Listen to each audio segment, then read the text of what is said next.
Assalamualaikum warahmatullahi wabarakatuh. Selamat bertemu kembali dalam pembelajaran kali ini. Semoga semua kalian dalam keadaan sehat walafiat, tanpa ada hal apapun. Jangan lupa kalian selalu bersyukur kepada Allah Subhanahu wa taala karena kita masih diberi kesempatan untuk belajar. Oke. Dalam masa pandemi ini, ya mungkin sudah tahu ya, makin lama kita makin meningkat yang terkena virus. Jadi Bapak ingatkan selalu untuk selalu menjaga 3M. Mungkin kalian tahu semua apa itu 3M? Itu yang pertama menggunakan masker, yang kedua menjaga jarak, yang ketiga jangan lupa mencuci tangan.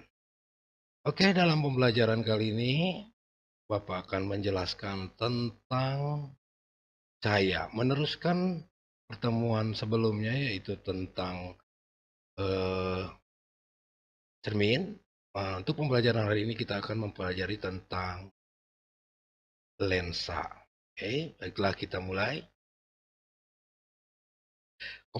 Kompetisi dasar hari ini yaitu memahami konsep pengukuran berbagai besaran yang ada pada diri, makhluk hidup dan lingkungan fisik di sekitar sebagai bagian dari observasi, serta pentingnya perumusan satuan standar baku di dalam pengukuran. Untuk 41 yaitu menyajikan hasil pengukuran terhadap besaran-besaran pada diri, makhluk hidup, lingkungan fisik dengan menggunakan satuan tak baku dan satuan baku.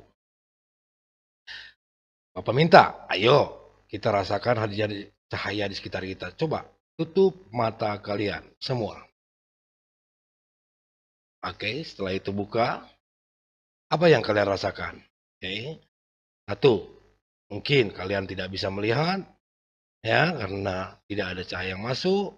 Juga pas setelah terbuka kita akan gelap. Kenapa? Karena lensa tidak mengandung cahaya.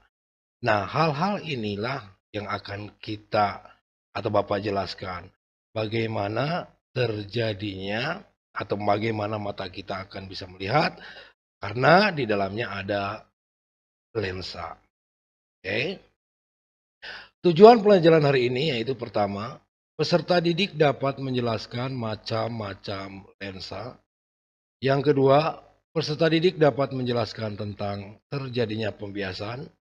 Yang ketiga, peserta didik dapat menjelaskan pembentukan bayangan pada lensa. Yang pertama, yaitu tentang pembiasan cahaya. Hukum pembiasan cahaya, kalian bisa lihat di sini. Bahwa sinar datang, sinar bias, dan garis normal terletak pada suatu bidang datar. Kedua, perbandingan antara proyeksi sinar datang dan proyeksi sinar bias, OR dengan OS, itu selalu tetap. Nah, inilah yang kita sebut indeks bias. Apa Pak itu namanya pembiasan? Nah, jika kalian tidak paham tentang pembiasan, mungkin kita pernah lihat suatu gelas dimasukkan pipet ke dalam gelas yang berisi air. Setelah itu kalian lihat, apa yang terjadi dengan pipet tersebut? Ternyata pipet itu seperti melengkung. Nah, kenapa bisa terjadi? Nah, inilah akibat dari pembiasan cahaya. Jadi, sinar datang dari udara akan dibiaskan oleh kaca. Kenapa Pak dibiaskan? Karena akibat dari kerapatan udara dan kerapatan kaca yang berbeda. Jadi sinar akan berbelok. Nah, itu dia. Akibatnya membias. Nah, kalian udah belajar kemarin tentang pemantulan. Nah, kalau memantul itu langsung. Kalau ini tidak. Diteruskan hanya tidak secara lurus. Tapi berbelok sedikit. Akibat adanya perbedaan kerapatan yang kita sebut dengan indeks bias. N1 dan N2. Di sini N1 udara, berarti indeks bias udara. N2 itu adalah indeks bias kaca. Bisa dipahami? Selanjutnya, indeks bias suatu medium.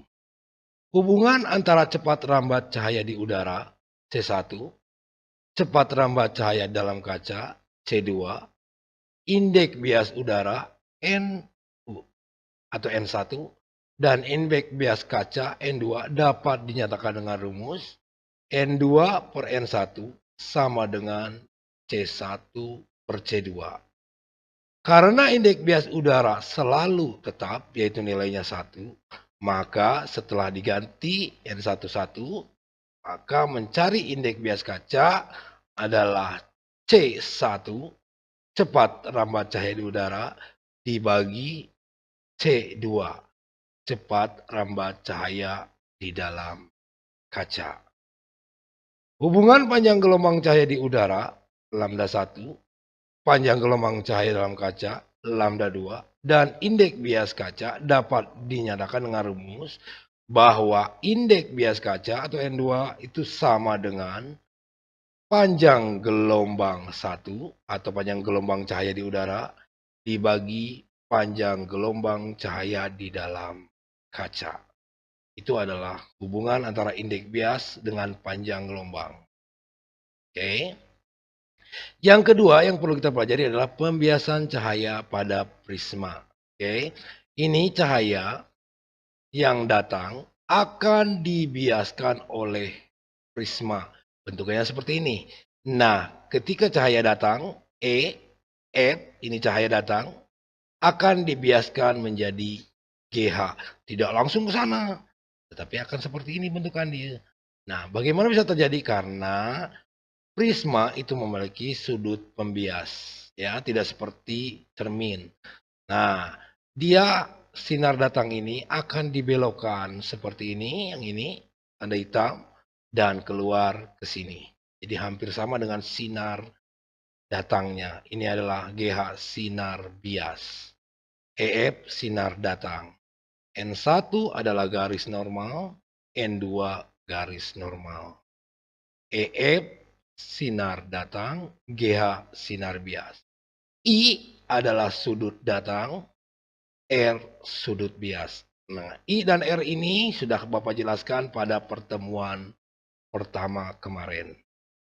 Sedangkan beta itu adalah sudut pembias prisma, dan D yang ini adalah sudut deviasi, yaitu sudut yang dibentuk oleh perpanjangan sinar datang. Ini dipanjangkan sinar datang.